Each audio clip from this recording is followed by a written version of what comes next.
আচ্ছা, আমরা যারা গার্মেন্টসে জব করি তারা অধিকাংশ লোক দুটো কারণে মূলত চাকরি ছেড়ে দেয়।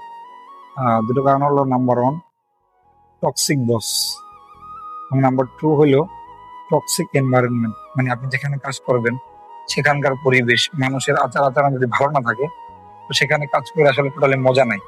ওকে। আর দুই নম্বরটা হলো টক্সিক বস। আপনি যতই ভালো পরিবেশে জব করেন বা ভালো জায়গায় জব করেন, ভালো পজিশনে জব করেন, আপনার রিক্রুটিং পথ যদি বাঞ্চব মার্কা হয়, তো সেখানে জব করে মজা নেই। তবে কিছু কিছু ক্ষেত্রে আমি মনে করি, যদিও এনভায়রনমেন্ট, অফিস এনভায়রনমেন্ট যতই খারাপ হোক না কেন, বাট বস যদি আপনাকে সাপোর্ট করে বা ভালোবাসে বা আপনার কাজে সহযোগিতা করে বা আপনার কাজের জন্য হেল্প করে, কাজ শিখায়, তো সেখানে জব করা আসলে সম্ভব। চাইলেই সম্ভব, মনের ইচ্ছে থাকলে সম্ভব জব করা।